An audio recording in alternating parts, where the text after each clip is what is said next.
live in a couple of seconds on YouTube, and then you can get it. You can get the party started. Okay, sounds good. Give me about. I'll give you the sign in a couple of seconds.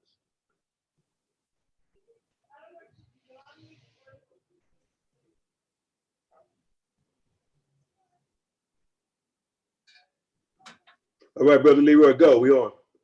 Welcome to the Wisdom Table, coming to you from the Grand Houses Community Radio Station in Harlem, USA. I'm Brother Leroy, co-host, along with others of the Wisdom Table, and we thank the Most High for blessing us with the opportunity to serve you with information, knowledge, and wisdom, and hopefully we come away from this program with understanding. The program deals with the coronavirus known as COVID-19. And this program does not reflect the views, attitudes, whims, deeds, or any other proclivities of the resident association of the Grand Houses. Neither does the opinions and insights provided on this program reflect anything of the management of this NYC development. However, the program does reflect the research done by the participants in the program, live and living color. And of course, there is you, brothers and sisters, boys and girls, the first-class citizens of the world. We're very happy to have with us Dr. Aleem Muhammad of Washington, D.C. in that environment, and long-standing doctor of activist, community-oriented from way back. And not that far back now, not that far back. Not that far back. You didn't grow a Santa Claus beard, but the fact is, a good brother introduced to us at that time in the late 60s or early 70s by Dr. Neil. He has a Muslim name now, Dr. Neil of New Jersey. But without further ado, ladies and gentlemen, Dr. Aleem Muhammad, thank you for joining us today on the Wisdom Table. Thank you for inviting me. It's a pleasure, it's an honor, it's a responsibility, it's a duty to inform our people. We live in dangerous times and we need to be informed. To be forewarned is to be forearmed. And we'd like to start with a clear definitions. When I say clear, I'm talking about clear from the standpoint of terms being used on TV, the news media, without definition, and we want to make it as clear as possible so that we can have a flow in the presentation that you're going to make, which is an update on what you have observed regarding COVID-19. So we'd like to start off with, what is a virus? What is the flu? What is the coronavirus? What is the COVID-19 virus? Okay, those are very, very important questions. And before we delve into that, and we can go as deep as you want, I usually end up telling people more than they want to hear. I have this mask just for optics. I'm in my house. I don't really need it in my house, but for the sake of the interview, I just want to remind everybody that this is what you need. You need an N95 mask when you're out. Just using a piece of cloth in front of your face does no good at all. That's ludicrous. The second thing I want to touch on before we get into the answer to your questions, you see a slide, it says corona immunity. I guess you see it. That's where you can find solutions. You'll find prevention solutions. You'll find treatment solutions if you happen to be sick. And so before we get involved in all of the discussion today, I want to make sure that you know exactly where you can go in order to get what you need. And now your question, what is a virus? Well, a lot of people would like to know the answer to that question. I'm not seeing the slide. However, it's coronaimmunity.com. Is that it? Your coronaimmunity.info. .info. Do you see it now? Yes. Abundant life. I see that slide, and corona immunity. Yes, sir. We see it. Okay, and then you see the two steps, option 1 and 2. Okay, so that is the common pathway. I had to close my office, as you may know, some weeks ago. And so this is the virtual version of Abundant Life. You can go there and get my protocols for COVID-19, but you can also get a link to the Abundant Life clinic site, and you'll see protocols for any disease, or you could do the system survey. And of course, the most important thing is prevention, and you do that with good nutrition. And there's nothing better than the Add Life Super Powder. So when you go to Corona Immunity, you'll see how to link to all of those that I mentioned. Now, what is a virus? Let's see, let me see how I can change slides. I'm new to all of this stuff. But anyhow, what a virus essentially is a segment of genetic material, either RNA or DNA, the same as we have in our cells. And it's wrapped in a coat of protein. There's a debate, is it alive or is it not alive? Well, it has none of the properties of respiration or metabolism. It's a parasite. It has to infect a living cell in a person or in a plant or an animal. There are many families, categories, if you will, of viruses. There's a herpes family, there's an influenza family. And of course, we're talking about a coronavirus family. Most coronaviruses are animal viruses, or they seem to be. Some coronaviruses cause the common cold in humans. Now, actually, the natural host for a coronavirus, whether it's in animals or people, is not the animal or the person. It's actually the parasite that is in the person. When you look in a drop of pond water, you see amoebas, paramecia, and all kinds of things like that. Well, those are parasites. Animals who drink from streams and ponds have those parasites in their body, and people who eat those animals have those parasites in their bodies.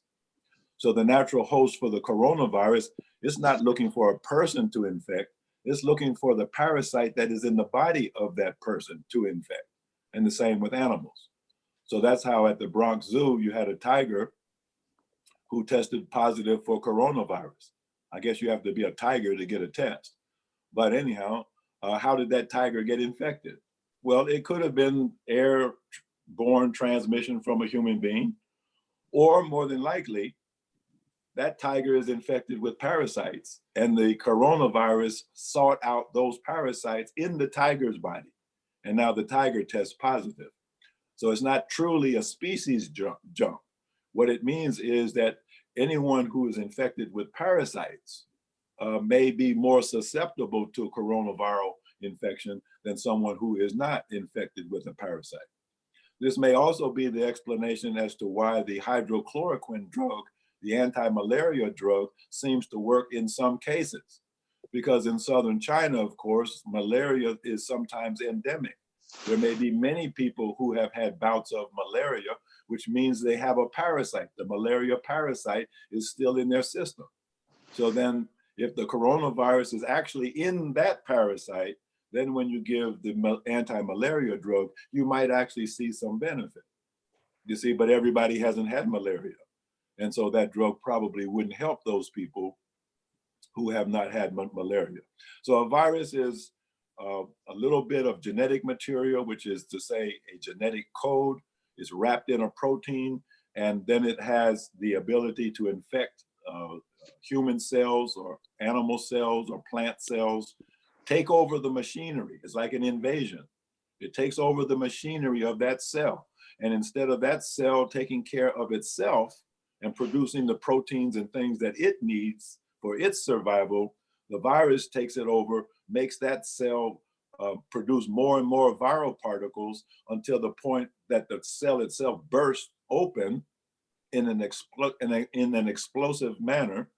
So one virus went into the cell in the beginning, but now 1 million viral particles spill out into the bloodstream and infect 1 million cells. And then that's how a viral infection can have an explosive onset of symptoms, just from a simple exposure.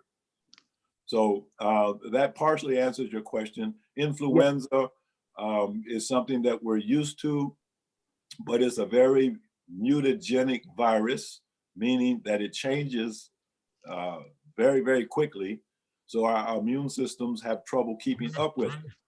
But the basis of immunity, whether it's for influenza or COVID-19 or herpes or any other virus, the basis of immunity is nutrition. There is no such thing as an immune system. The immune system is the alliance of all of the body's systems. And when all of the body's systems are strong, then you have strong immunity. Poor nutrition leads to deficiencies in the body systems. And so people who are poorly nourished have a form of nutritional immune deficiency, and they are more vulnerable to infection. And of course, their outcomes will probably be less good than if they were well nourished.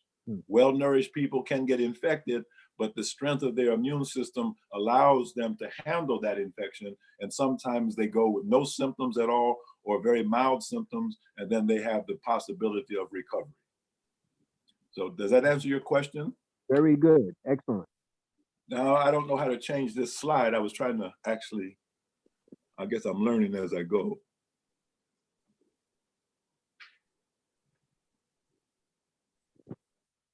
Okay.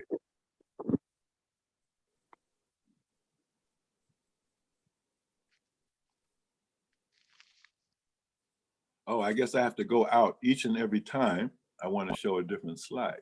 That's not good. So, now that's the last point I made, was nutrition is immunity. And so this is the world famous green cake that I was blessed to be able to create. And it really is better than anything. When I say better than anything, I mean nutrition-wise. It has more protein, more minerals, more vitamins, more of the essential fatty acids, the macronutrients, the micronutrients, everything known in the field of nutrition is in green cake. And the primary purpose of the green cake and the living green powder, which is called Add Life Super Green Powder, is to protect the body from radiation. And again, the key to that is strong, perfect nutrition. I say perfect nutrition because any chink in the armor of nutrition allows something bad to come in, whether it's a virus or whether it's radiation. And in the case of COVID-19, there is a very strong relationship between the virus on one hand and 5G and other types of radiation on the other.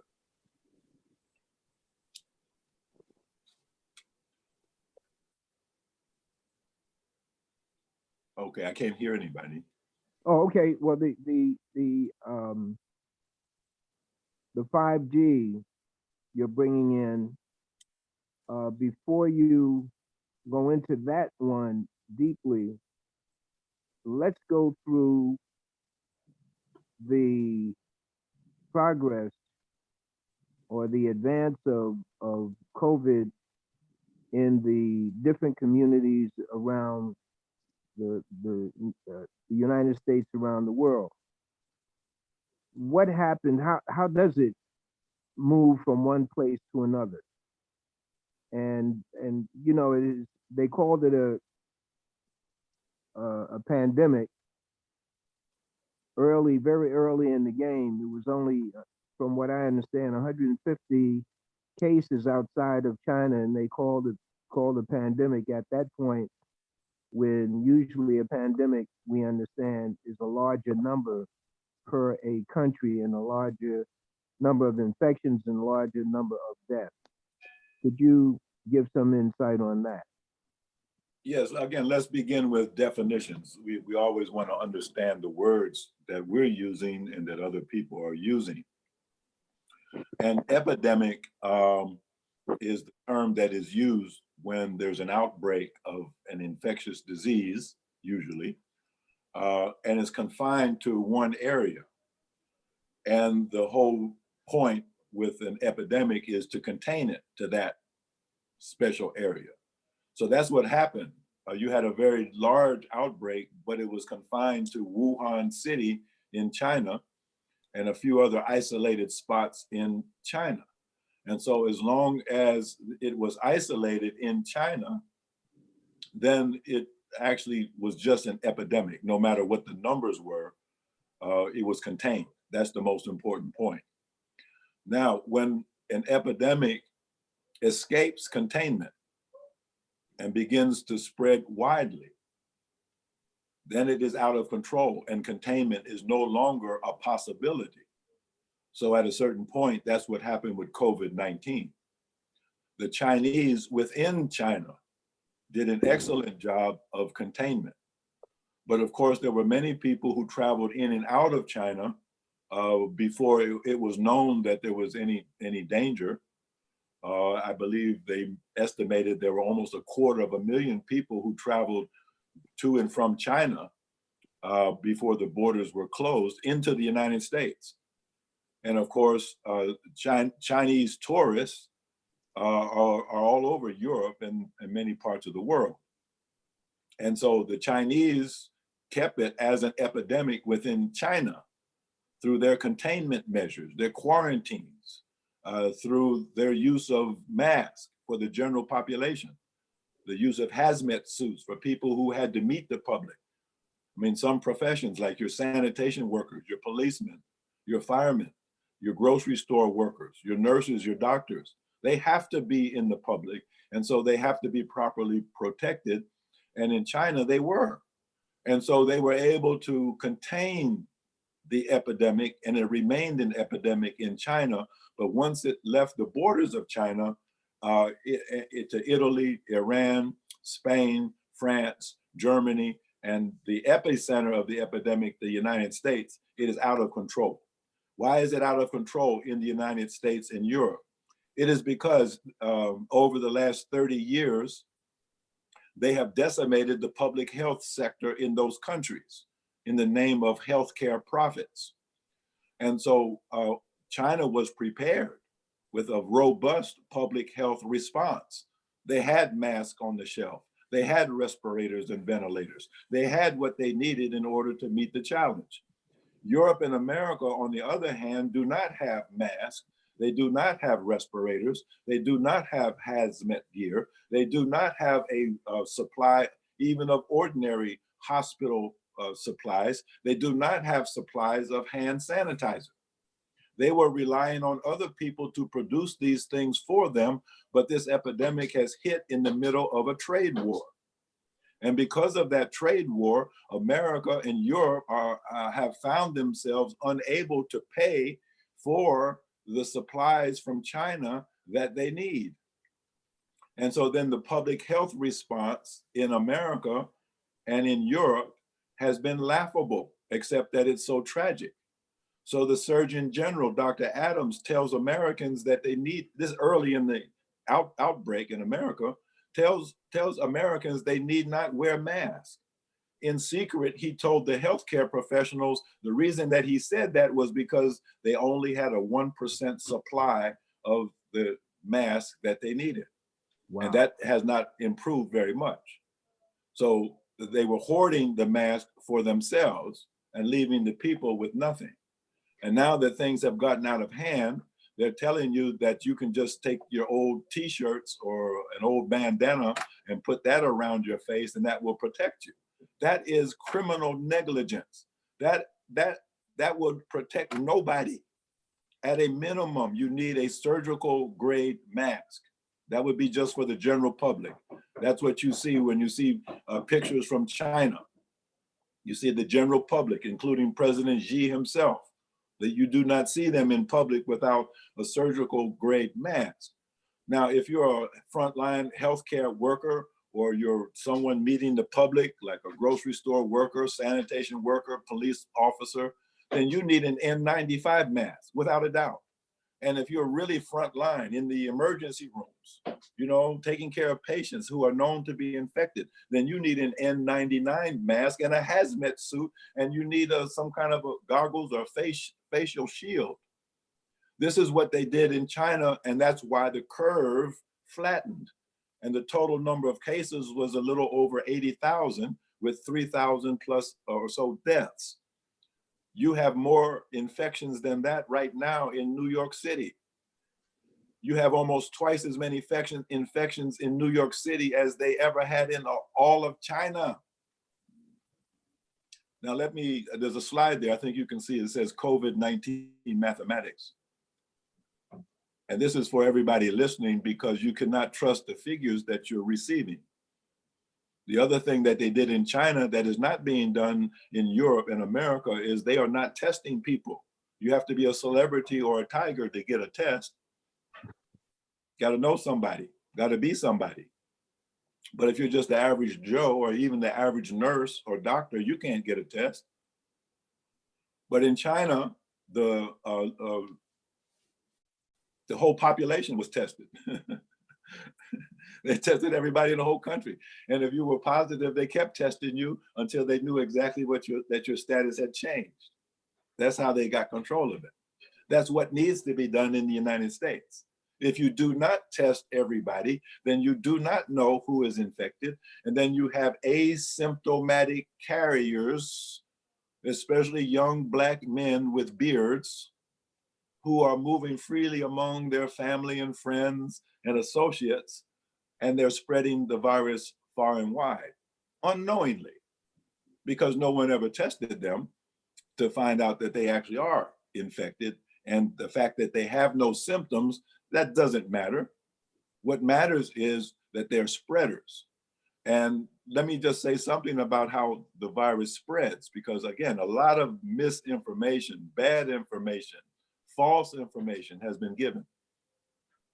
People have been told that social distancing is required and you have to stay 6 feet apart. Well, the virus travels at least 20 feet, 21 feet. It does not need a cough or a sneeze to travel. Ordinary breathing is sufficient to spread the virus from someone who is infected to someone who is not infected. The virus is able to hang in the air in droplets that measure no more than 3 microns in diameter for up to 3 hours and exist alive on surfaces for days at a time. And the 3 micron size, that would be if someone sneezed, there's little droplets of moisture, or just normal speech puts little droplets of moisture in the air that measure 3 microns in size. Well, that's why your bandana around your face is not going to help you very much, because the weave of that cloth is much bigger than 3 microns. And that droplet or that virus is just going to go right through like there's nothing there at all. There's no protection whatsoever. They're only telling you that. They're only talking about social distancing because they do not have authentic, genuine, effective public health measures. It's been decimated. So you're really on your own. So now the good news is, now here's how you do the math. You can do the math yourself. We know that the numbers are faulty because the public health testing has not been done. But whatever number gets reported, say if they say there's 1,000 cases somewhere, multiply that 1,000 by 7. The actual number of cases is probably close to 7,000. If they say 100 people died, multiply that by 7. That's the number of people who actually died. Now, how fast is the epidemic growing? Whatever the number is, whatever the actual number is, if there's 1,000 cases in New York City, within 2 to 3 days, that number will double. Within 1 week, that number will be 10 times as much as it is today. Or wherever you are listening from, you can do the math yourself. You multiply the reported number by 7, and within 2 to 3 days, that number will double. And within 7 days, that number will increase by 10-fold. What about the lethality? You asked a question about influenza. Early on, we were told that coronal viral infection is no more serious than a mild cold or the flu. Not so. The power of coronavirus COVID-19, to use math, is 30 times as powerful in terms of lethality as influenza. Yes, there are thousands of people who die every year, from ordinary influenza. And we've grown callous to those deaths as though they don't matter to us anymore.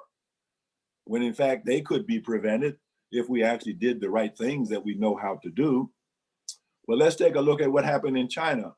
The mortality rate was 2.3% because of all of the public health measures, plus the addition of alpha interferon as treatment. When the Cuban medical brigades arrived in China with their alpha interferon 2B, that is when they started to see the curve go down. The same thing is happening in Italy, where the mortality rate was about 12%. And then the Chinese medical brigades with the alpha interferon 2B arrived, starting to treat people. Same thing going on in Spain. And you see the death curve going down. Because not only do you need effective prevention, you also have to have effective treatment. The effective treatment for viral infections is known as alpha interferon. That has been known for decades. This is nothing new. But the problem with it is not a patentable drug. So the big drug companies are not interested in a natural biological substance like alpha, gamma, or beta interferon that they cannot get an exclusive use patent on and charge people a whole lot of money. But it's effective. And so that is what is needed in America. We need the Cuban medical brigades and the Cuban alpha interferon in Harlem. And I'm saying to the politicians, to the political leaders, to the governors, to the mayors, to the councilmen, the aldermen, whatever you're called, people elected you to take care of them, to be responsible for their needs.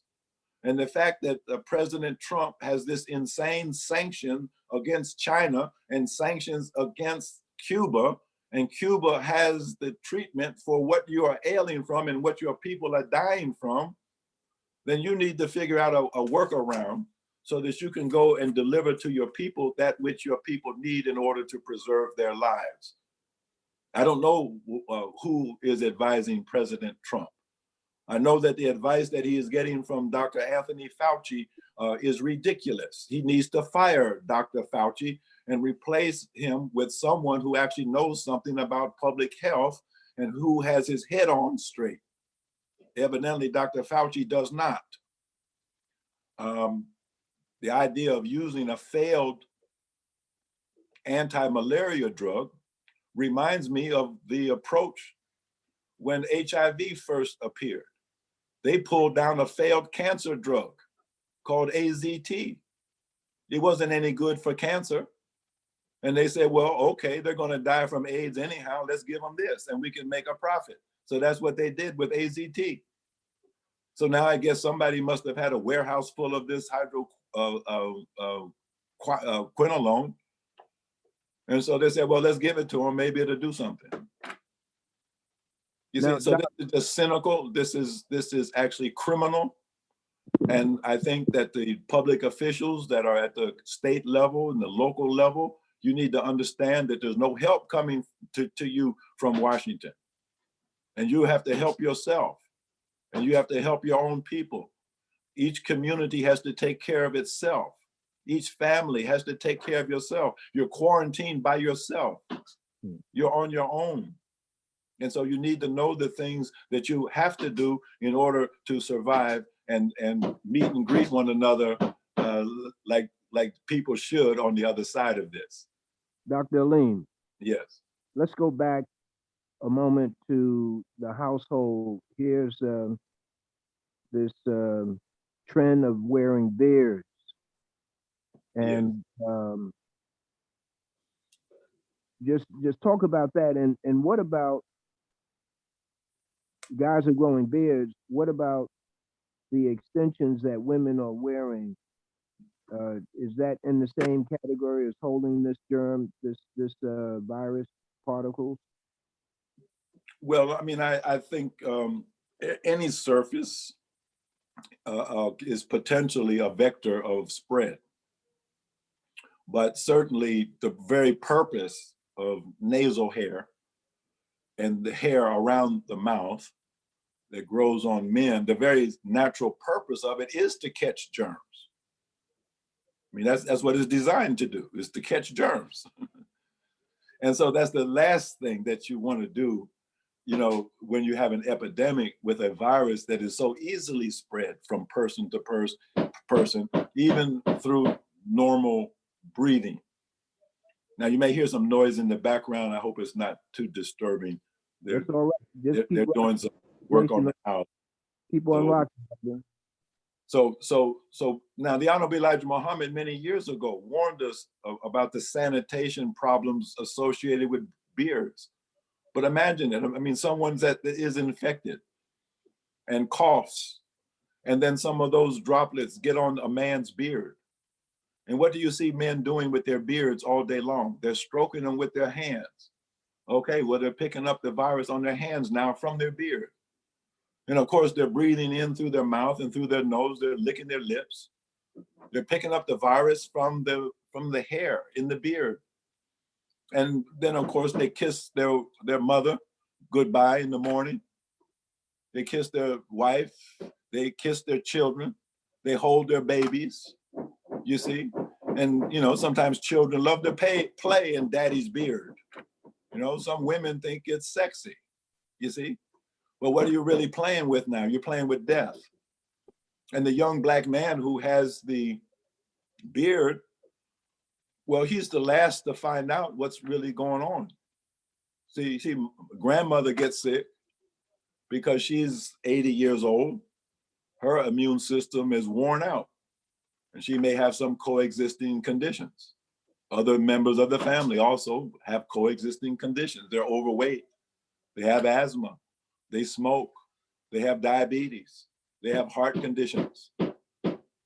Whatever it is, they're poorly nourished, they eat junk food, they're on a junk food diet. Well, these are the people who are the most vulnerable to being infected. Okay, so the young man, he's on a healthy diet, he's got a strong immune system, he's infected for 2 weeks. Grandma's gone now. He's okay for 4 weeks, he's okay for 6 weeks, he's okay for 8 weeks. He might be okay for 12 weeks before he shows the first symptoms. But how many people has he infected before he finds out that he himself is infected, if in fact he could even be tested? Under current circumstances, he probably would never even be tested. You see, so this is why you see the epidemic sweeping through certain communities where you have a 70% death rate among Blacks. I mean, of the people who die in New York City, who die, 70% are Blacks. Same thing in Chicago. Of the people who die from COVID-19, 70% are Black. A person put up a post on social media, said 40% of the deaths in Michigan from COVID-19 are Blacks. And asked the question, what does this mean? I answered that question. I said, it means that you should have stopped drinking muddy water in Flint. When did you first find out that the water was no good in Michigan?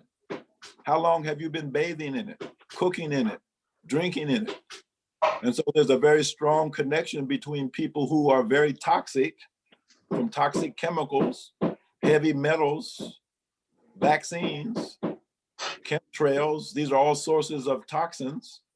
When you have a heavy toxic load and then you're exposed to the COVID-19 plus radiation, then you can have an overwhelming detox reaction that causes sudden death. When I say sudden death, I mean within minutes. Oh. And that's what you're seeing. Right, as a matter of fact, just the other day in New York City, there was a police officer. I think his name was Chang. He was of Chinese extraction, retired, age 53. Didn't feel well, went to Lenox Hill Hospital. They checked him out, they diagnosed him with COVID-19. For some reason, he was not admitted to the hospital. I don't know why. He walked out of the hospital. An hour later, he dropped dead at 79th in Broadway, in the middle of the street. Dropped dead 1 hour after diagnosis. Presumably relatively healthy 53-year-old ex-police officer. So there are a lot of factors that are involved. It's not just the virus. It's not just the 5G radiation. There are many things that are involved, and we can get into what some of those other factors might be. But the number one thing for anybody to think about, you must have good nutrition. You must be properly nourished. And then that means that you're going to have the best immune system that your body is possible to produce.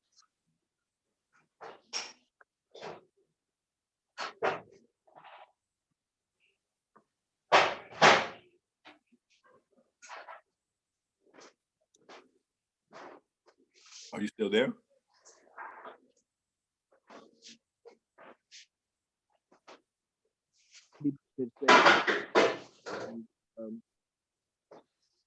Okay, Doc, asymptomatic is the description that you would apply to that young man, the scenario of the young man infecting people in his family without giving off giving off an indication that he's ill. Correct. That's asymptomatic. That means that person feels perfectly well. If you ask them how do you feel, they would say, I feel good, man. I feel good. Everything's good. You see? And they're telling the truth. They do feel good. But that doesn't mean they are good. They are infected and they're spreading it to other people who may not have the same ability to resist the infection. See, a guy that's 20 years old, I mean, how many bouts of the flu has he had in his lifetime? You know, how many serious illnesses? He's had a decent diet, a decent upbringing. He hasn't been sick very much in his life. So his immune system has never been stressed very much. You see, and so he gets infected with COVID-19. Okay, he handles it very well for a while. But his grandmother, she's had 5 times as many bouts of the flu and other illnesses in her lifetime because she's 80 years old. So her batteries are completely drained.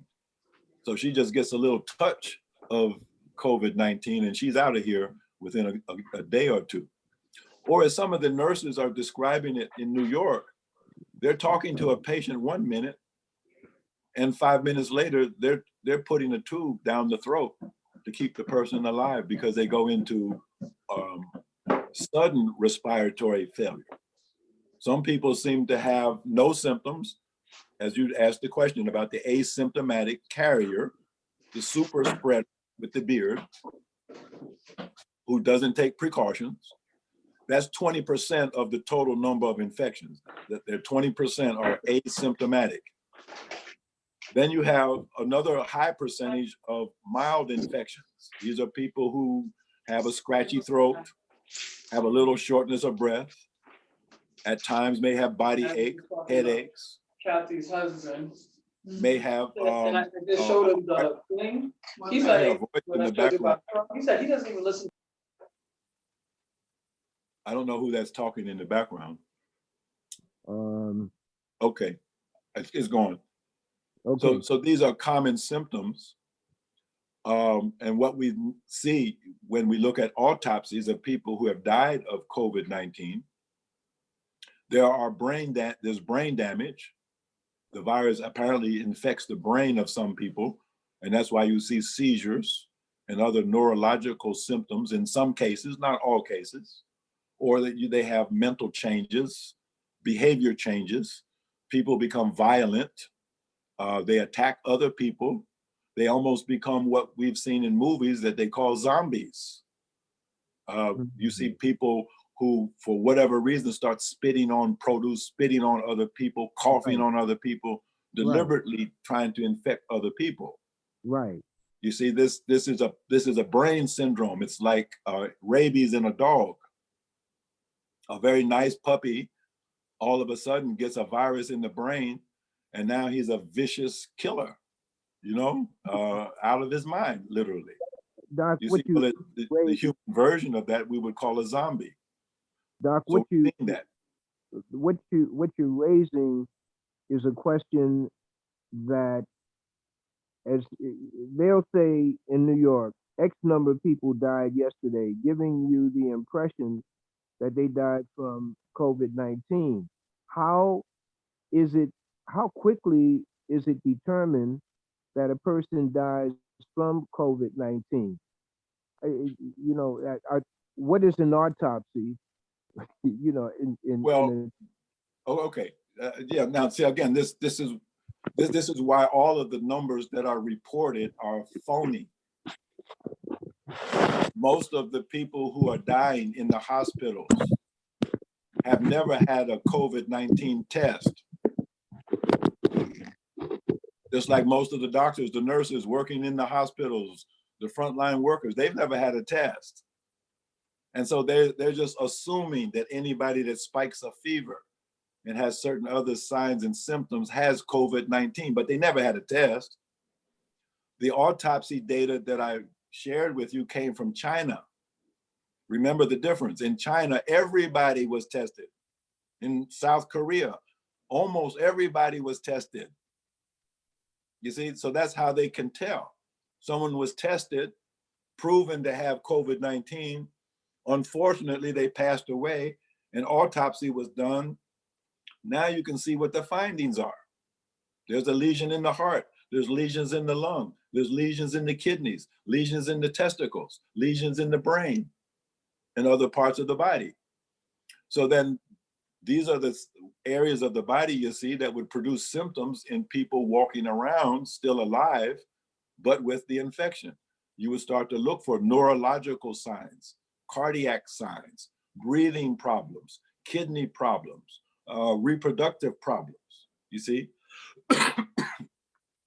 This also means, excuse me, this also means that some of the people who are being reported out as recoveries, well, what does that really mean? I think right now, all it means is that they did not die in the immediate period. Again, if you look at the data coming in from China, some of the people who initially recovered had a relapse and subsequently died. And so it's too early for us to call anybody a recovered case. Come back next year, come back 2 years from now. Then we'll see who really did recover. Because if you recover and your kidneys are destroyed, well, is that a recovery? If your heart is damaged and you need a transplant, is that a recovery?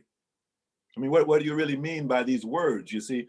So they're using these words that sound like they sound, but what is the reality behind those words? One other point, remember that many people are aware that when you go into a hospital with COVID-19, the chances are very good that you will not come out alive. More than 50% of the people who enter hospitals don't come out alive. And so many people are self-isolating themselves. They're sick at home. And so there are untold numbers of people who are dying at home. There are untold numbers of people who are not going to their dialysis appointments. They are not going to their regular clinic appointments, doing the things that they used to do that kept them going. They're not in the dialysis clinic now. They're afraid to go because they're afraid they'll get infected if they go. And they're probably right. And so people are dying in their homes, and that's not being reported as a COVID-19 death, but in fact it is. And now you're going to start to see another kind of situation. Remember, we were all told that we should have enough food to last for 2 weeks. Well, that 2 weeks is up. And there are a lot of people who are hungry. This past week has seen the closure of all of the meat packing plants across the country. Of course, the migrant workers cannot cross the border. So the fields are not being planted, and the harvests that are ready to be harvested are not being harvested because the migrant labor pool is not allowed to come into the country. And of course, the truckers are being denied even access to restrooms. And so there are no shipments of food. If you look it up, you'll see that the farmers in the West are dumping their produce in the ground. The onions and the beets and the other things that they're harvesting, they can't be transported to market.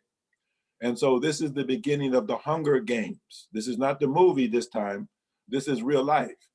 And one of the most important things for people to be able to do is to feed themselves. And so you need to know how to sprout seeds in your kitchen. Even if you're in the city, you can sprout seeds in your kitchen, even with no light, you can do it. You can grow vegetables in your house. You can grow vegetables on your balcony. If you have a backyard, why are you growing grass? You're not a cow. You need to dig that grass up and plant what they used to call a victory garden. You need tomatoes, you need onions, you need garlic. You need to grow those things that will feed you, because pretty soon the grocery stores are going to be empty. Now, of course, if you're listening from what we call the hood is just another name for a food desert, because most of the neighborhoods where Black people live across the country, there's no major supermarket chain in your neighborhood. You've been living out of the corner store, the fast food restaurants, most of which have already been shut down. So now what are you going to eat? So you have vacant lots in the neighborhoods that have been laid vacant for all of these years. And so now the people are going to have to relearn what farming means, what agriculture means. Survival means agriculture. Agriculture means survival. Without agriculture and food growing, you will not survive. You may have all the money in the world, but without food, you can't eat the money. You need real food. You need a cow. You need whatever, you need chickens. You see, grandma knew what to do. Great grandma knew what to do. They knew how to survive. They knew what life was all about. We have to relearn those ancient lessons, because our very survival depends upon not what we know so much. Yeah, it starts with knowledge. Knowledge is power, but it only becomes power when you carry it into action. Right. Power means the ability to do work, but it means that with that power, you have to do the work. You can't just have the power to do the work. You have to do the work, and you have to know how to do the work. And so the work that we have before us today is, how do we protect our lives? How do we get what we need? How do we grow our own food? How do we take care of our own sick? How do we give birth to our own babies? You see, these are very practical things that deserve our highest attention. Dr. Aleem, we have a wisdom table consisting of more than myself. Today we have Sister Esther, we have Brother Doug, and we also have, for the listeners to this interview over the internet by way of the YouTube channel, we have a chat room. So I'm going to the engineer. Do we have any questions from the chat room? And also, Sister Esther, if she is at a point of asking questions, or you, Doug? Well, Brother Leroy, yeah, this is the engineer, Doug. I want to ask Dr. Salim that I've noticed that even in my local supermarket, right on the corner, there's no more meat. And I noticed that most of the corner bodega stores in my neighborhood, they're all closed. So it seems to me that some of the things you're saying is manifesting themselves, because there's no meat, there's no fruit in the supermarket. They're only letting 10 people at a time, and they're not talking about it, but it seems to me that maybe you're right. Well, yes. The Prophet Muhammad spoke of 3 years that would be signs of the end days. And in that first year, it was said that the sky would withhold 1/3 of its rain, and the earth would withhold 1/3 of its produce. Well, if we actually look at the farm output last year, and then the second year, the sky was going to withhold 2/3 of its rain. And the second year, it was going to withhold 2/3 of the produce from the earth. And in the third year, the sky would withhold all of its rain, and the earth would withhold all of its produce. So if we look at the harvest reports from 2019, 2019 would correspond to the second year of that prophecy, because the harvest from the Midwest, from the growing regions where the herds of cattle are, was only 1/3 of a normal year, which means that it was down by 2/3, as the Hadith gives it. So that's why you saw last year, all of the fast food restaurants, they had all kinds of specials on burgers and all kinds of impossible burgers and this kind of burger, this kind of chicken, this kind of that. You see, because they had slaughtered all of the herds. Remember the floods in the Midwest last year, Right. 2019, this time of the year, the Midwest was underwater. Nebraska was underwater. Kansas was underwater. The whole Midwest was underwater. In some areas, they never planted last year. And they couldn't feed the cattle. They could not feed the horses. They could not feed the livestock. So they slaughtered them and sold it at discount prices to all of the markets across America. And so last year, you know, there was a meat galore for meat eaters. But now, as you're pointing out, now the shelves are empty because the herds were decimated last year, and all of that meat that was slaughtered last year has, for the most part, been consumed. Okay, and we got unless you have a family farm raising your own chickens and your own cattle, you see, you're going to do without. Okay, we got 2 questions in the chat room. One is from Brandon Muhammad, and his question is, and he says, there are those reporting loss of sense and smell during this time. How concerned should those individuals and their families be? Should they be tested for COVID-19? Yes. I mentioned that some of the manifestations of COVID-19 infection are neurological. So those are some of the reported symptoms. The loss of smell, a loss of taste, often is associated with COVID-19 infection. So yes, anybody having those symptoms should be tested and should be considered to be infected. Because again, I'm speaking from a real point of view, telling somebody to go get tested when I know you can't get tested, you know, no, you have to assume that you are infected. You have those symptoms. Yes. Okay, next question, Doc, is from Lorraine Muhammad. She says, Dr. Alim, thank you for sharing the important thing. Oh, okay, excuse me, wait, that's not a question. Oh, this is from Hereafter Is Now. If you have a persistent cough over a month ago, took flu medication, can you say this person got rid of the virus if they had it? No, you can't say that at all. You can't say anything. That's just, and let me just say right here, nothing that I say should be construed as medical advice to any individual who's suffering from anything. I'm giving you my opinion in a very general way, and I am not offering medical advice to anybody. I gave you the coronaimmunity.info. You can go there. You can do the system survey, look at the protocols, and that will help you with specific personal medical issues. Okay, next question. Regina Fleming asks, can you please touch on the economics and the fall of the dollar during this time? Thank you for sharing your knowledge with us. Good. I'm glad somebody asked that question, you see, because that might be the foundation of this whole thing. Remember, last year this time, there was a declared trade war between China and the United States. And China was saying that they were not going to be purchasing agricultural products coming from America. They didn't want GMO soybeans, they didn't want GMO corn, they didn't want this, they didn't want that. But what happened over the last 12 months was that the Chinese pig population, that's the foundation of their food chain in China, are pigs. Well, 2/3 of their pigs caught something called the African swine fever and died. And then right after that, then all of the chickens and the ducks, the turkeys, the poultry in China caught an avian flu, a bird flu, and most of them died. And then right after that, you had the COVID-19, and so some of the people died. And that was all in the context of a trade war.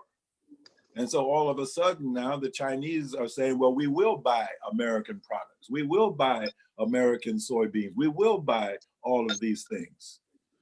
But at the same time, you have what is called a currency reset, because part of the trade war was over the fact that America owed China $1.2 trillion.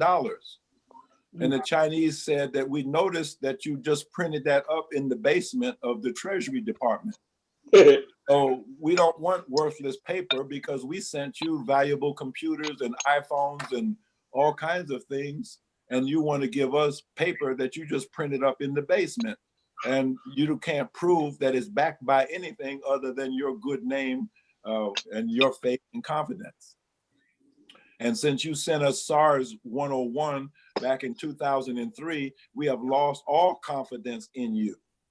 We don't trust you as our friend and confidant. We want to see some real wealth for what we have sent to you. You owe us $1.2 trillion, now pay up. This is China talking to the US. So Trump says, well, this is a Chinese virus. Xi Jinping, he called it a white devil virus. So what you have going on with a trade war is also a currency war, which is also biological war. It's all one and the same thing. And so what I think is the US sent a virus to hinder the Chinese economy, which it did a little bit. But now I think two can play this game. And probably the Chinese, they engineered a virus too. That is much more lethal than the virus that was in China. So, okay, so next. the virus that's in Europe and America has a 10% mortality. And the US has no ability to answer it. If you see the fall in the gas prices, you're buying gasoline for less than $1 a gallon, that's showing you the fall in the petrodollar. Wow. So next question is from Lorraine Muhammad. What about these homemade masks? Are they safe and wearing bandana handkerchiefs affiliated with gangs and crimes? You kind of said that earlier, but maybe that is a tragic joke. People are being misled into thinking that offers them some protection. It does not. It's useless. And is it useless, Doc? This is my question. Is it useless because the droplets easily penetrate the? Yes, it doesn't offer any protection whatsoever. If you just look up the size of a virus, it's measured in angstroms. The droplets of saliva that someone puts out into the air when they speak, and also cough and sneeze, those are measured in microns. So that means that you could have millions of viral particles inside of one droplet. Wow. That's all it takes, 1 3-micron droplet to get through the fabric. That's an N95 mask is a high-tech item. Yeah, you know, just putting a hanky on your face is not doing anything. Well, they don't have the mask. But look, here's how you can get the mask. Let's not talk about what you don't have, because you can get it. So we have a group. It's called it's called COVID-19 Partners. COVID-19 Partners. So write this down. Write this down. This is an email. It's info@covid19partners.store. info@covid19partners.store. That is a direct link to the Chinese supply line. If you need N95 masks, N99 masks, ventilators, respirators, hazmat suits, hand sanitizer, booties, gloves, whatever you need, you can actually get it. Just put in your order through that email, like a shopping list. Now, this is for large scale buyers. So this is not for you to buy 10 masks at a time, but it's for you to call up your mayor and tell the mayor, here's where you can get masks for all of us. we pay taxes. So now here's where you can go get what you need. And that will be shipped to you directly from China. This is the friendship of the Chinese people towards the American people. This is not necessarily the Chinese government. Okay. But it's from the Chinese people. And I could give you the whole story of how that came about. I don't know if we have the time, but it's just a human story of human kindness where the people of China, they don't have the animosity that the governments might have towards each other. And they understand the plight of the American people, that you don't have what you need. They know you need masks. They know you need hazmat units. They know you don't have ventilators, and they feel for you. Now the governments, I mean, that's a whole nother level. I don't know what they think. They don't care, I guess. Okay, Doc, I got a question. I got two quick questions. One, Khalid Warner asks, can people get the virus from a pet, dog or a cat, I guess? Yes, of course. Okay, I thought so. Yes, I mean, you know, if I mean, people have to look. What I notice is that people are like obedient little sheep, and they're stuck in their quarantine homes, and they're acting like they can't think. They act like they don't have common sense. Of course, if you can go outside and pick up the virus, well, what makes you think that your dog walking around barefoot, people sneezing and coughing and droplets on the ground, and the dog picks it up on his feet, the cat picks it up on his feet, you in the bed sleeping at night, your cat's out in the back alley doing what? With who? You see, and then you wonder, and you kissing the dog, and the dog's kissing you, you're kissing the cat. And then of course, the story broke yesterday with the tiger. That shows you without a doubt. If you look in China, there were cases reported. Yes, people got infected from dogs and cats. They want you to believe that you could get that it ultimately started from a bat, but they want you to think that you can't get it from your cat, or your cat can't get it from you. Just use common sense. Okay, another question, Doc. It says, if people did have and got over coronavirus in the winter months, when told they had only respiratory issues, can we say that some are dying now because of the fear from knowing that it is deadly?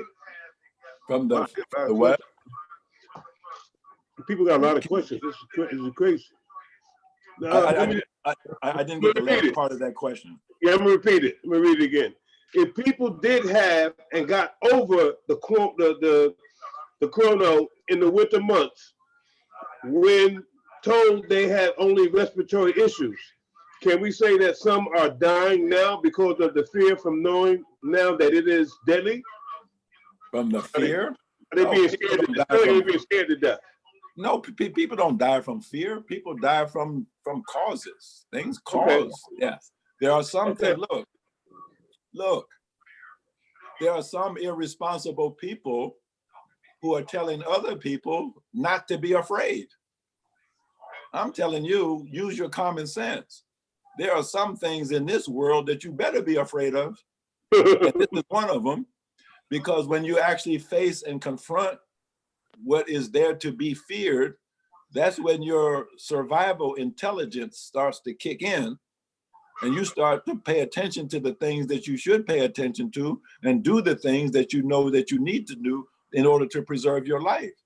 It doesn't mean that you freeze with fear and do nothing.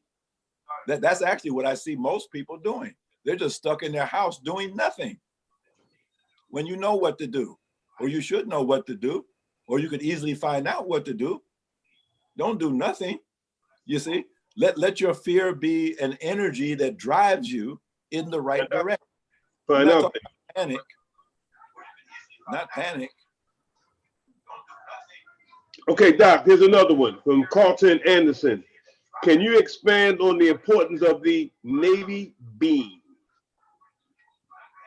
Well, I mean, again, I think there's an underlying thought in that question. You see, people know that Navy beans are good nutrition. Number one, it's a perfect blend of protein, minerals, carbohydrate, and fatty acids. It's a perfect human food when it's properly prepared. Now, radiation is a part of this problem, and a lot of people know that Navy beans are somewhat radioprotective. But let's put it in perspective. There is something called natural background radiation. If you measure that with a Geiger counter or other means, you're going to get a number of it'll be 0 to maybe 20 counts per minute at most. That's natural background radiation, nothing to worry about. And if you're eating things like bean soup and other radioprotective foods, you're going to be good. However, that is not what we're dealing with today. In the city of New York, the radiation levels are probably well over 20,000 counts per minute. Not 20, 20,000. So the radioprotective benefit of Navy beans or other foods is not strong enough to handle what you are actually faced with today. Let me add one little thing to it, because a lot of the bean soup questions, these are coming from Muslims in the Nation of Islam, you see, and they rely on bean soup as the foundation of their diet. Now, the Honorable Elijah Muhammad told us that America would be set on fire in the judgment. You see, that's part of what we're looking at here. This is the judgment and fall of America for the evil that she has done. Well, he said that that a fire would be ignited in the atmosphere above America, and it would burn from 12 miles up all the way down to the ground. He said that America would burn for 390 years, and it would take 610 years to cool off. Now, years ago, as a young Muslim, I couldn't understand that. But now, scientifically understanding the nature of radiation, radioactive isotopes, especially since the nuclear meltdowns in Fukushima in March of 2011, and you see these mounting radiation levels all over America. America indeed is on fire, and the half-life of these radioactive isotopes is measured in the hundreds of years. It may well take 610 years for America to cool down and become non-radioactive. It took about that long for Sodom and Gomorrah to cool down. Okay, two more questions, Doc. In your opinion, this is Kim Hassan. In your opinion, when should we start to see this virus disappear, and when can we get back to some modicum of normalcy?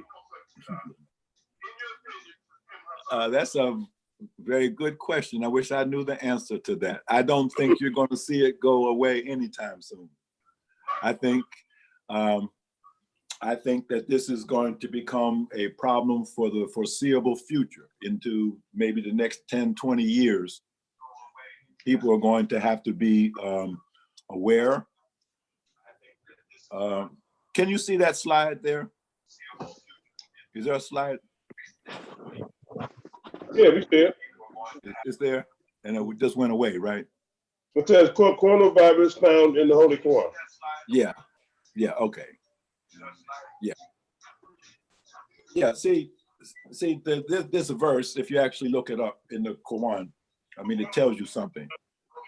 It talks about a creature from the earth that is brought forward to speak to those who would not listen to earlier messages.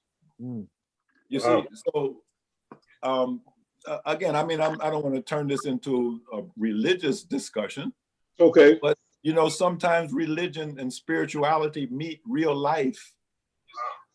The spiritual concepts become scientifically verifiable events or historical events that affect the lives of people, whether they believe or not. See, there are people listening who are Christians. Your faith is being tested. There are people who are Muslims. Your faith is being tested.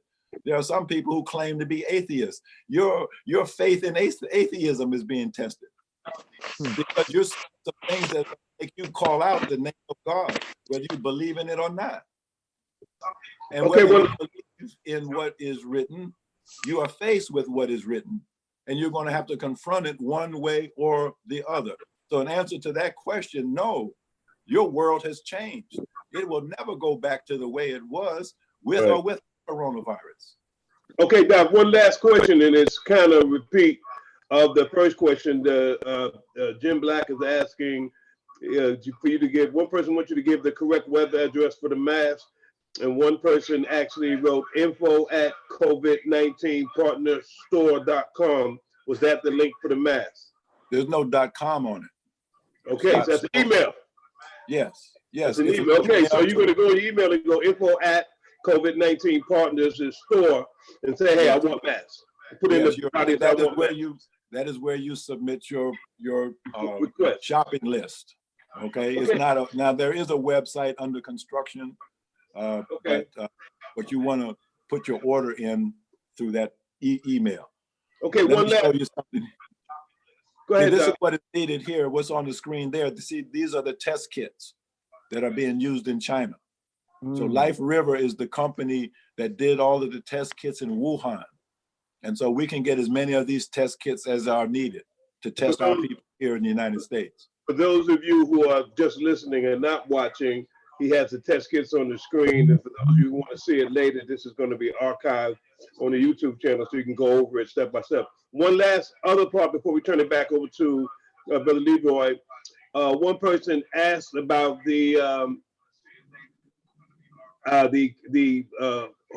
asked about the 5G.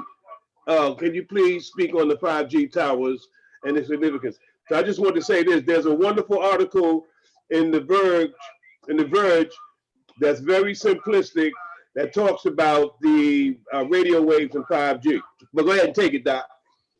Okay, so you see a slide has 5G in the middle, and in the upper left-hand corner, you see something called magnetobiology. So that's the science that we're talking about here. No, we don't see that yet, Doc. We don't see that yet. We don't see that yet. Oh. Okay. Yeah, man. Yeah, so that's actually the title of a book called Magnetobiology. So somebody who wants to dive deep into this area, you could pick that book. There it is. Yeah. Magnetobiology. Yeah. I like that. Is so that a book or a magazine? So there's a book. Oh, cool. So you can find that on Amazon. So now this actually shows the interaction between electromagnetic waves like light. Electromagnetism is. Hi, hold on. Go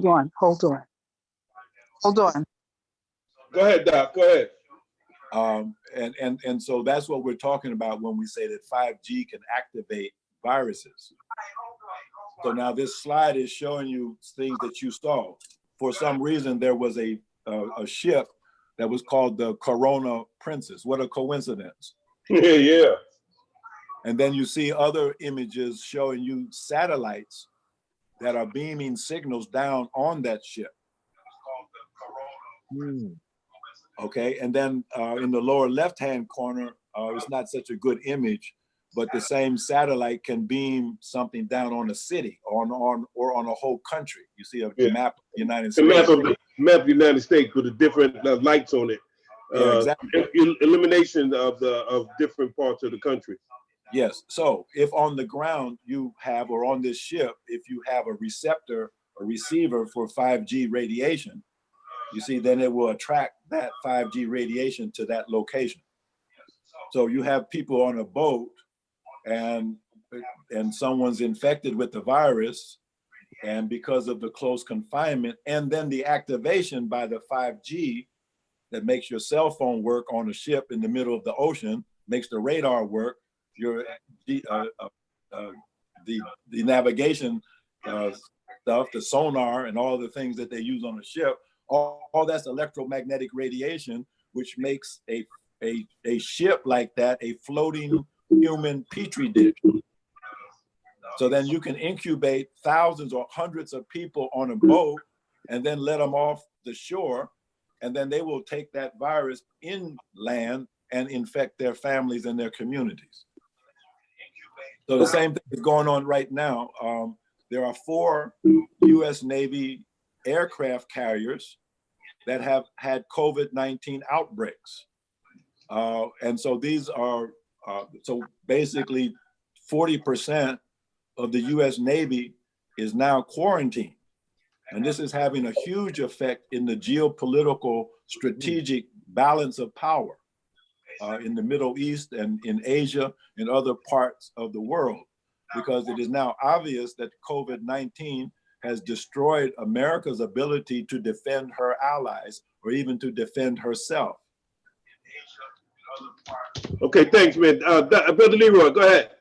Okay, Doc, this is the Wisdom Table coming to you from Grant.Nyc Community Radio in Harlem, USA. It's an independent radio station, and Grant.Nyc,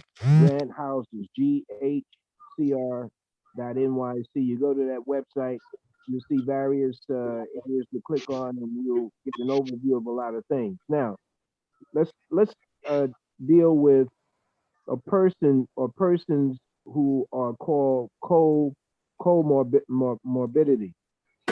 And yeah. A person who's overweight but not taking any medications that would give them side effects. A person who's overweight, what is happening in their system that would make them vulnerable to COVID-19 or more vulnerable to COVID-19?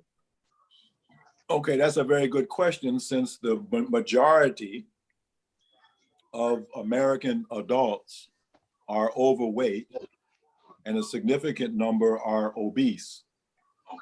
In the Black community, the overweight and obese population is sky high. We did a survey in the Nation of Islam some years ago.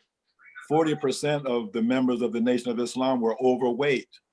And of course, their health is generally better than that in the average Black community. So obesity and overweight are major risk factors for COVID-19 infection. Now, why is that the case? Well, why is a person overweight in the first place? They are overweight and obese because they are unhealthy. They're not unhealthy because they're overweight. They're overweight because they're unhealthy.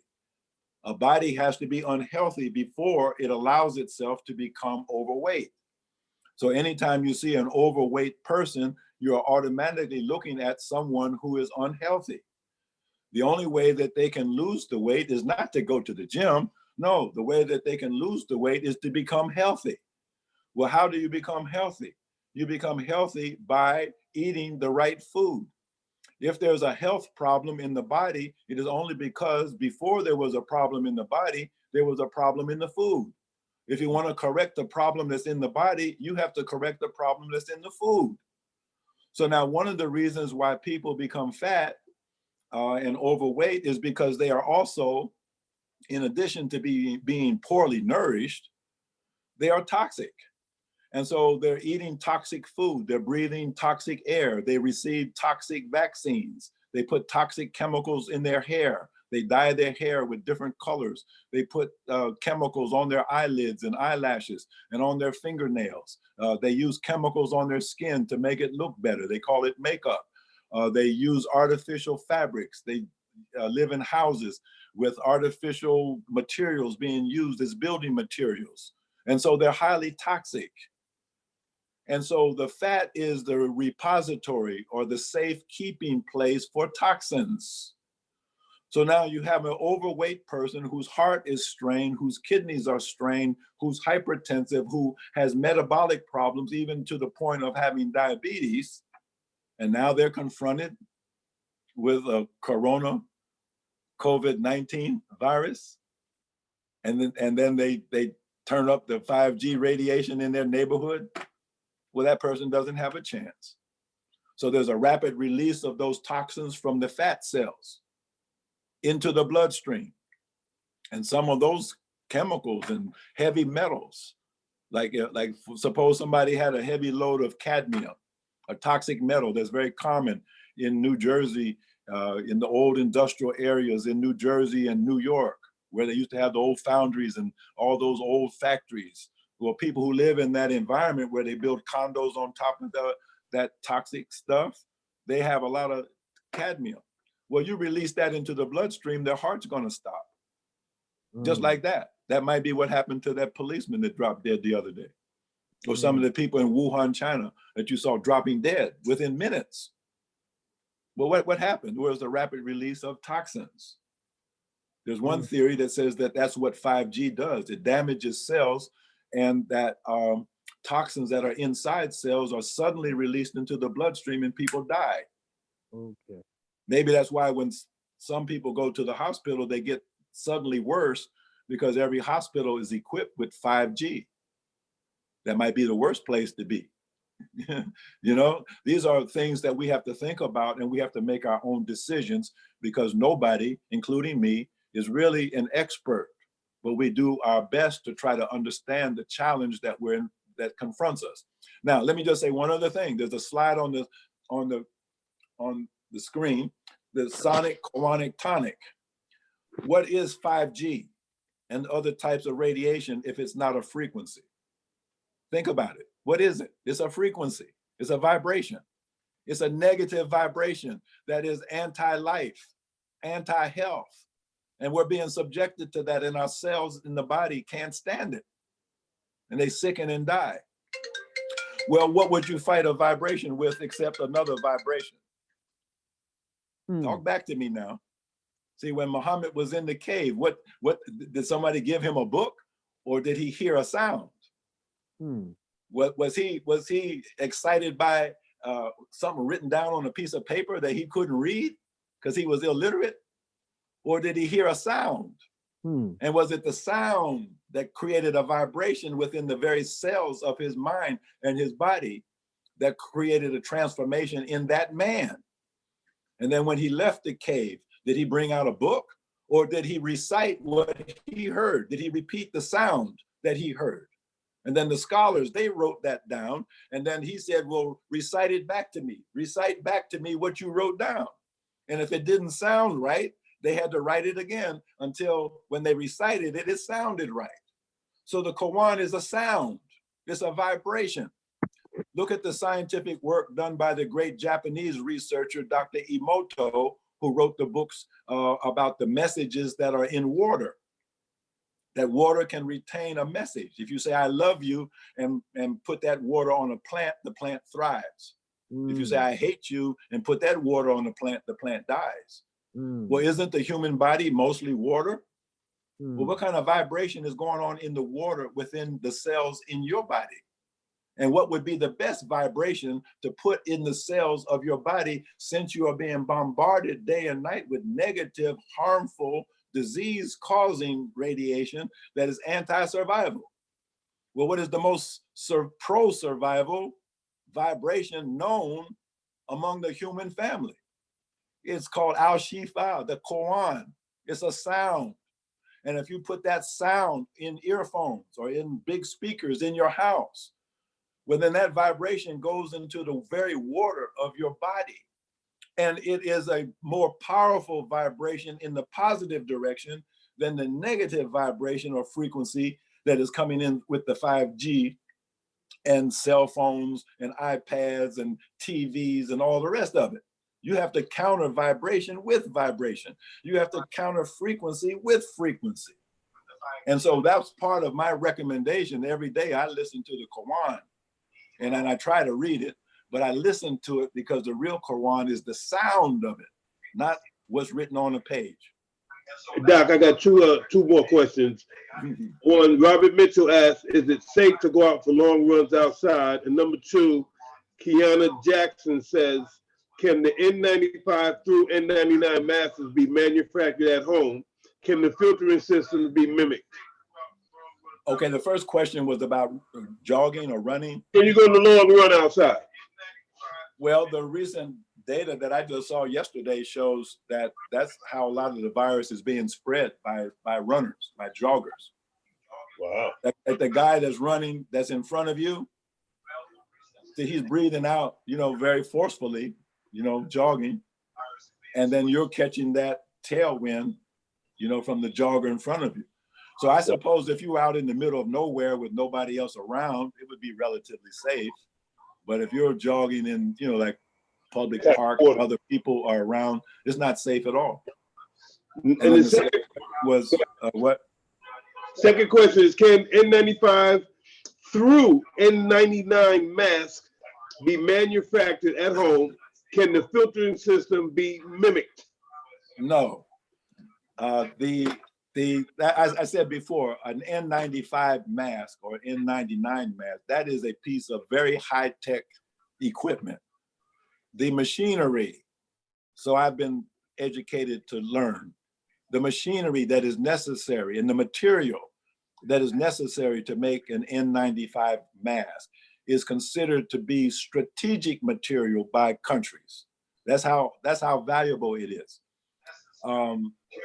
The actual machine that makes the N95 mask, it costs about $18 million, to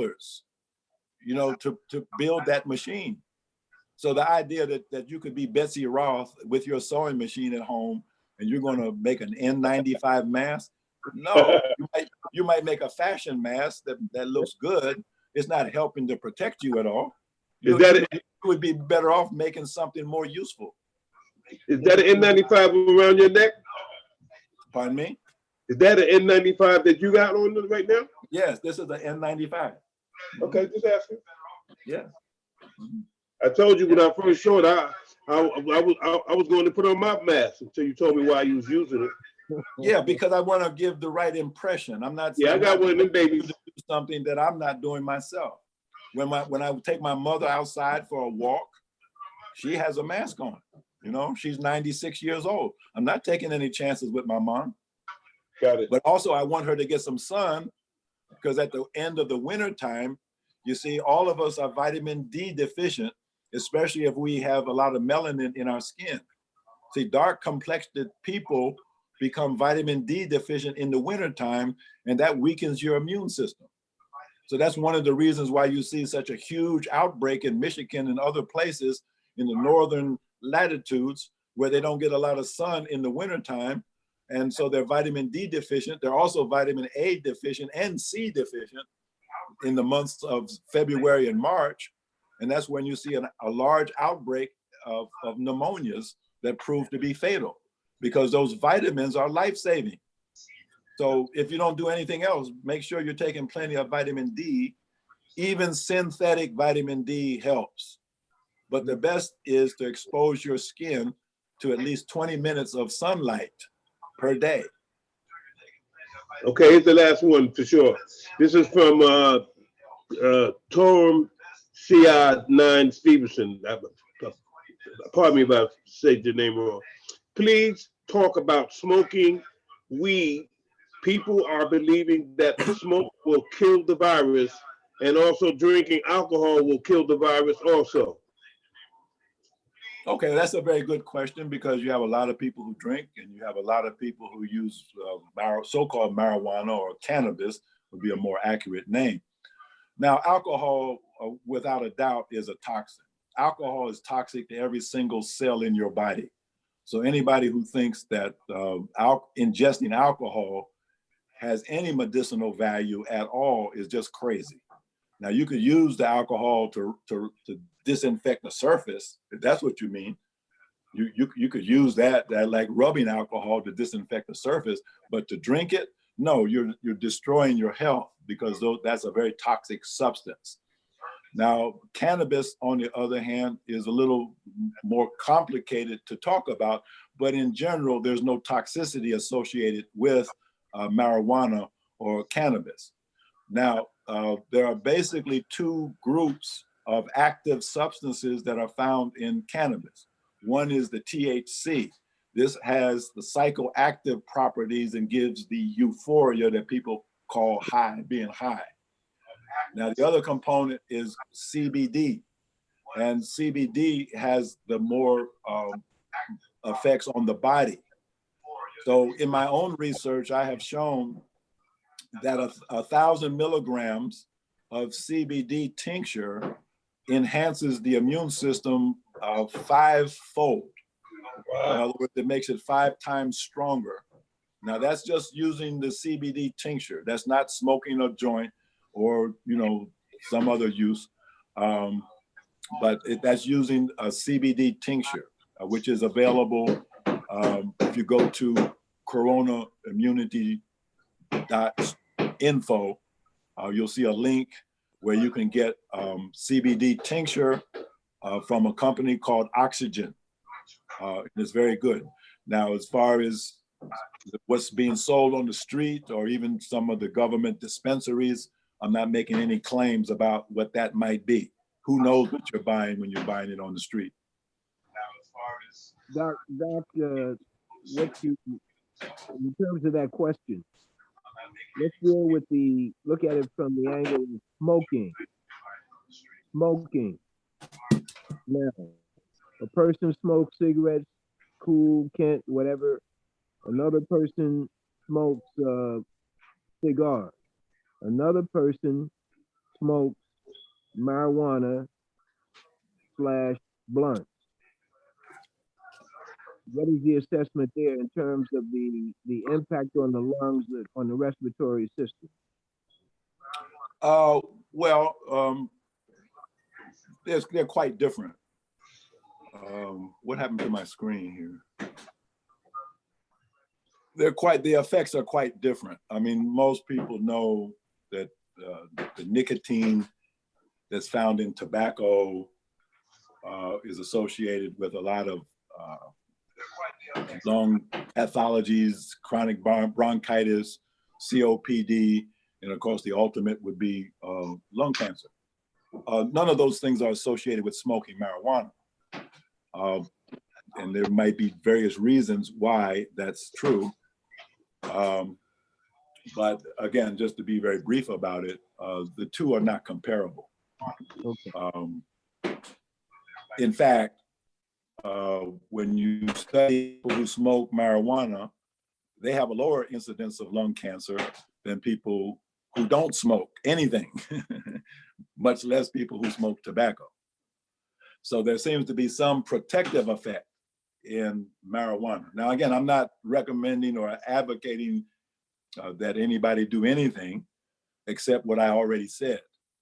Through my own research, I have found that CBD tincture improves immunity.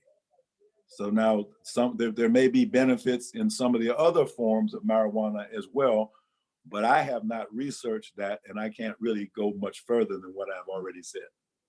Okay, now going to, and I'm asking a question as a consumer, meaning I see, but I haven't researched. When they talk about people who have come through a COVID-19 episode, let's say they say they're cured or they've been healed of it, and then they want to extract from them antibodies. Am I right on that? Yes. Okay, antibodies to for what purpose, and lay that one out for us. Yeah, well, again, you see, this is just idiotic stuff. In theory, what happens is if you get infected with anything, then your immune system is going to produce antibodies to combat that infection that you just had. And that's part of the reason why you recover, because you have antibodies to counter that infectious agent in the future. So the idea is if I took the blood out of a person who has these antibodies, then I can separate those antibodies out and then give it to another person who is battling the infection, and they should recover faster simply because they got antibodies from this other person. Well, in theory, that makes a little bit of sense. In actual practice, it's very invasive, it's very expensive, and it has no practical use in a mass epidemic. Now, I'll tell you another way to accomplish the same thing. As many people know, I am a great advocate of raw milk. If everybody was drinking raw milk, you would see a dramatic decline in illnesses of all sorts, and you would see a dramatic decline in COVID-19. How could I be so sure about that? Well, you have to look at what a cow is. A cow is like a high-tech bio laboratory. A cow will eat a whole acre of grass and herbs in a day, and convert that into 10 or 12 gallons of pure milk that contains all of the nutrients that were in that whole field of grass and herbs. That's a remarkable feat that a cow just does naturally. Now, suppose you expose that cow to infectious agents.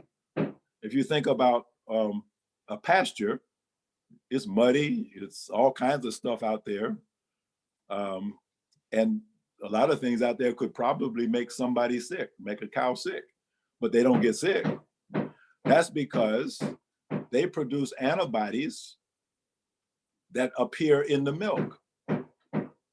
So whatever the cow was in contact with, the cow's immune system produces antibodies to it. And then those antibodies appear in the milk along with other components of the immune system of that cow. And they have a protective effect for anybody that would drink that cow's milk. Mm. So here's what I would do. This is what I would tell the president to do. I would remove all of the restrictions on raw milk. And then I would take people who have had proven COVID-19 infection. I would take a cotton swab and stick it up their nose and get some snot that has that virus on it. And then I would take that same swab and stick it up the nose of a cow. And then I would wait 3 days, and then I would check the milk in that cow, and you would see antibodies to COVID-19 or any other virus that was in that person's nose. Mm. In other words, the cow is breathing the same air as we are. Mm. This goes for bees too. So you could inoculate a beehive with COVID-19, they would start producing honey that would have antibodies in it to COVID-19, but that takes longer. A cow will do it in 3 days. Then the other thing that you can do with the milk from that cow that has antibodies and other protective elements in it, not to mention the superb nutrition. The other thing is that you would just let that milk, after you get it from the cow, you would let that sit on a counter for another 2 days or 3 days until it becomes fermented, that sour. Some people call that clabber. Some people call it buttermilk. It's a sour, the sweet milk becomes sour. It's not spoiled, it's sour. It's fermented. It's on the way to becoming like yogurt or kefir.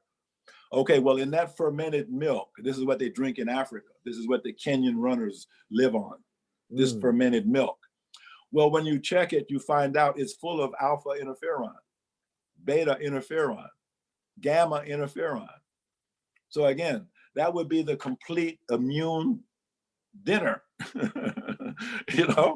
16 to 24 ounces of that kind of milk per day would keep anybody healthy. You see, and you could immunize a whole community with a herd of cows that were producing milk for that community. And it's not just for COVID-19, any illness that would be in that community, you could inoculate the cows or goats or any milk-bearing animal like that, but cows are better. They're better. That's why they get honorable mention in the Holy Quran, I guess, because they're so beneficial. That's really man's best friend, the cow, not the dog. It's the cow. The cow will feed you every day. If you have a dog, you got to feed the dog every day for nothing except a lick. In fact, the second surah is the cow, isn't it? Yes, and then there's another surah called the cattle. Okay. See? So this is a remarkable creation by the Almighty. This is your food supply. This is your medicine supply if you know how to use it. But of course, we have an enemy, and the enemy always attacks God's people through the food. You see, Adam's fall was all about eating the wrong food. That's what made Adam fall. He ate the wrong food.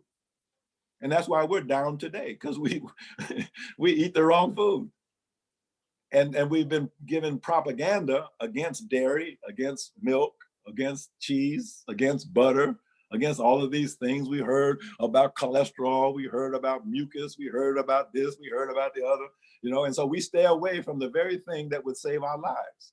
And we think we're smart for doing it, when in fact, we're just showing that we believe what the devil says, more than we believe what God has written in his holy word. Question. We'll drink Kool-Aid, but we won't drink milk. We'll drink Pepsi Cola from a factory, but won't drink milk from a cow. This I got before we came on the air, and that is a question to you. Do you know of anyone who has died from the COVID-19? Do I know anyone who has died from COVID-19? Yes. And I know someone who's sick from COVID-19, a dear friend of mine that's in the emergency room in Queens Hospital right now. Wow. Yes, this is not an anonymous kind of thing. Everybody knows somebody that's infected. Whether they're still alive or not, that's another question. But if they're infected and they're not being treated properly, they will be dead. I mean, look at what the numbers say. The great Anthony Fauci is saying that 2 million people would be infected. Okay, multiply that by 7. And then 70% of whatever that number is, 70% of 14 million people are likely to be so-called African Americans. Just in terms of Fauci, Gary Knoll, who does a program here in New York, this week.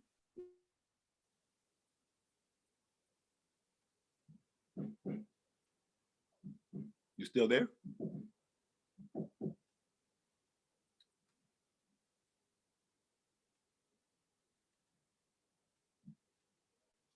Hello? I lost the signal.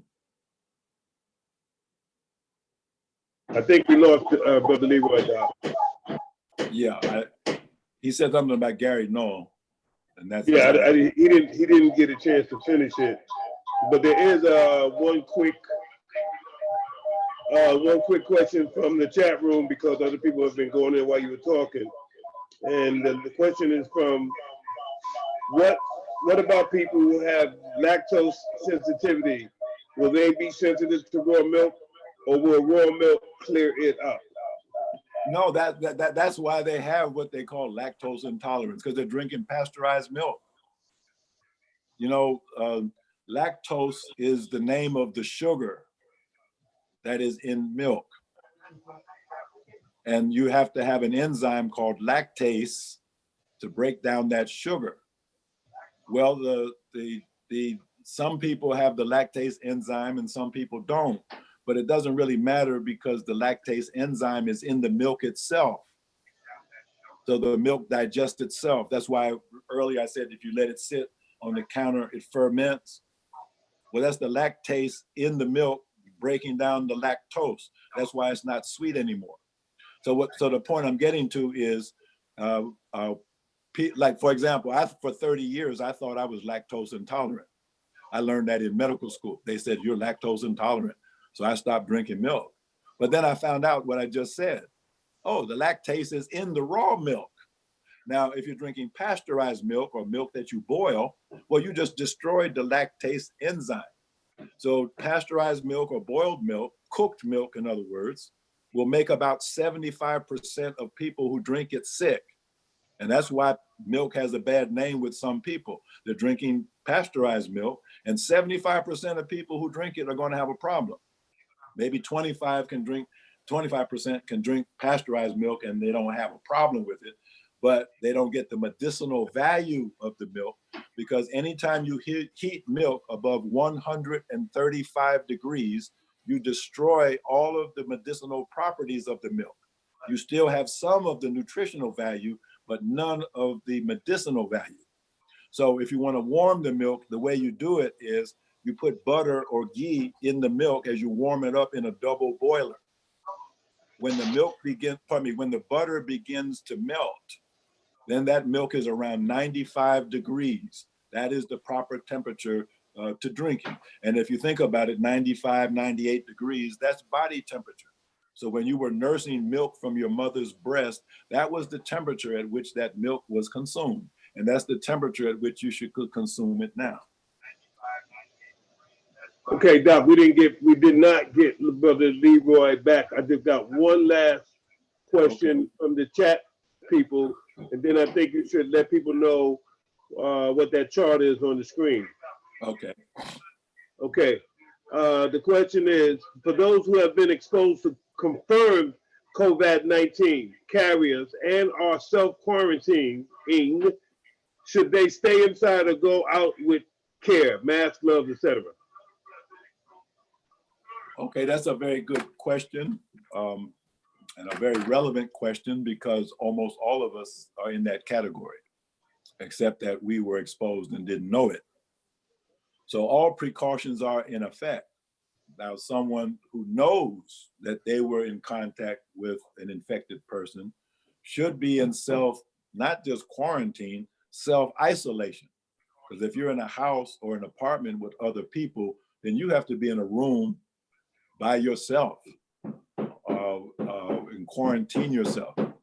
Now, on the screen, you see home test kits.